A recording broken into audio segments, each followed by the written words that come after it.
Throughout history, they have been known for the rumors of murder, incest, greed, and corruption. Okay, if you have ever heard the name Borgia, that is probably the exact image popping into your head right now, right? I mean, for centuries, this family has been painted as the absolute ultimate symbol of Renaissance depravity. A dynasty of ruthless villains who literally poison their way to the top of the Catholic Church. But what if the history books we've been relying on all this time were actually filled with centuries-old fake news?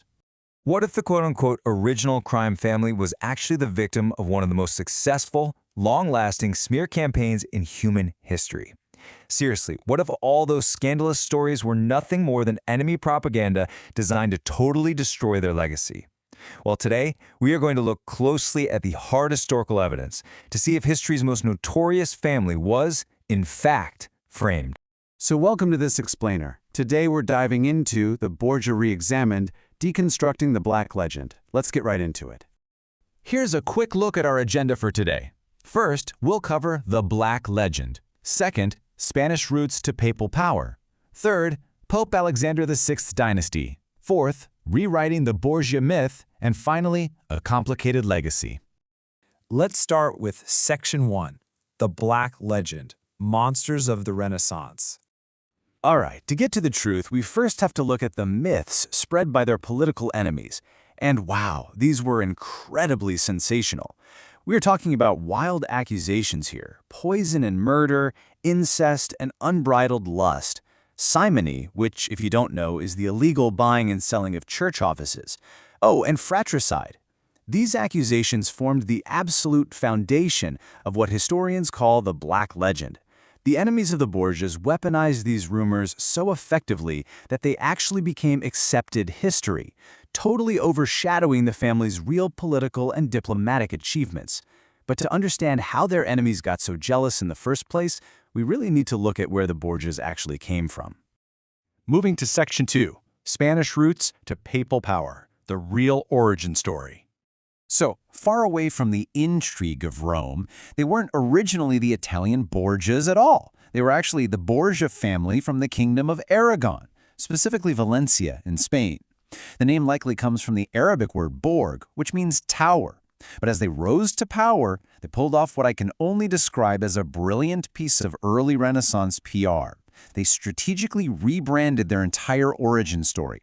They linked their name to the Latin word boarius, meaning bull. They even slapped a red bull on a green field on their coat of arms just to project power, fertility, and strength. It's pretty smart.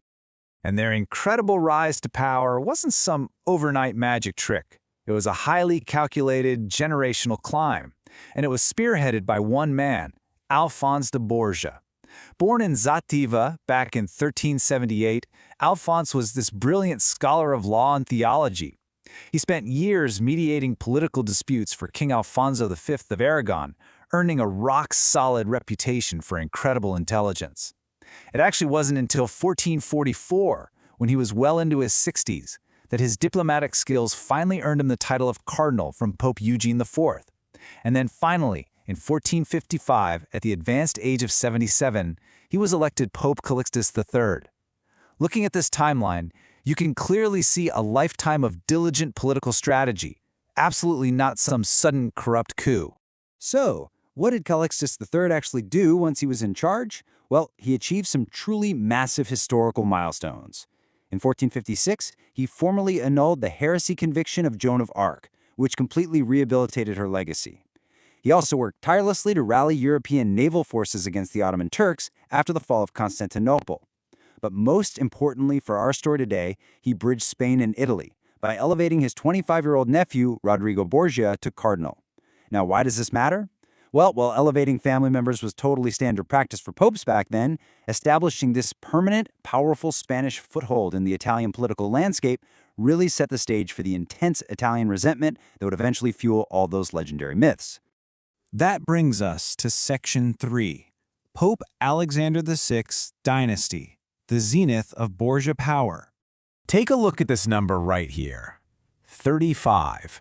That is the number of years Rodrigo Borgia served as the vice-chancellor of the church before he ever even became Pope Alexander VI in 1492. Think about that. For 35 years, he was accumulating vast administrative experience, immense wealth, and deep, deep political influence.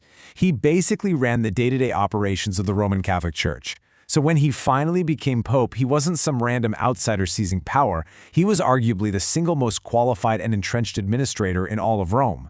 And this brilliantly illustrates just how staggering the gap is between pop culture myth and historical reality, especially when it comes to Alexander's children. It's a perfect little mini-narrative of how history erases nuance. Take Caesar, for example.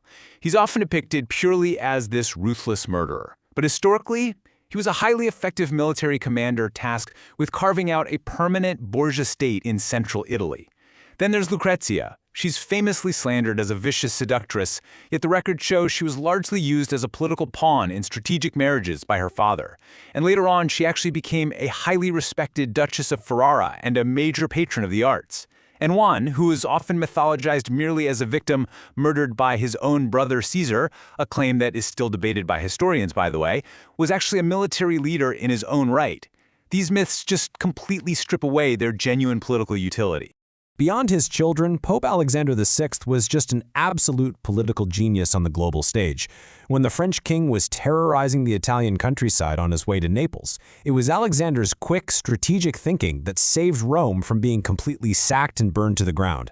Furthermore, his diplomatic influence was so vast that in 1493, he issued a papal bull that literally divided the newly discovered Americas between the Catholic monarchs of Spain and Portugal.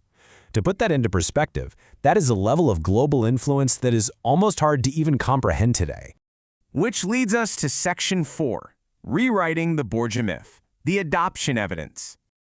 Now we arrive at some truly explosive modern research that challenges the very core of this whole scandal.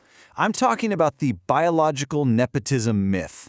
This is the widely held idea that Pope Alexander VI brazenly flaunted his illegitimate biological children born from scandalous mistresses like Venosa Catalani and just handed them church lands. But, according to recent historical research by scholar Nicholas Ryan Mason, a thorough examination of contemporary court documents and memoirs reveals something absolutely shocking. The famous Borgia children were actually adopted by Rodrigo Borgia. Let that sink in. They were not his biological children. This single piece of evidence completely upends the narrative of scandalous biological nepotism that has defined this family for literally centuries. It perfectly encapsulates that old saying, history is written by the victors. But in the case of the Borgias, history was actually written by their enemies. Because the family was complex, incredibly wealthy, and, let's face it, Spanish outsiders living in an Italian world. Rival families and later reformers just created these monstrous rumors. And because later historians relied heavily on these juicy rumors rather than, demanding actual proof, the propaganda just solidified into accepted history. It's essentially a 500-year-old reminder to always check the sources behind sensational headlines. Finally, Section 5, A Complicated Legacy, From Villains to Saints. You simply cannot put the Borgias into a simple, neat little box, and this contrast proves it for sure. On one hand, you have Cesare Borgia. His military exploits and political cunning were so profound that he served as the direct inspiration for Niccolo Machiavelli's definitive book on statecraft, The Prince. I mean, he is the ultimate symbol of Renaissance realpolitik. But on the exact opposite end of the spectrum, you have his great-nephew, Francisco Borgia. Francisco actually joined the Jesuits, became the head of the order in 1565, and lived a life so incredibly pious and dedicated to the Church that a century after his death, the Roman Catholic Church literally declared him a saint.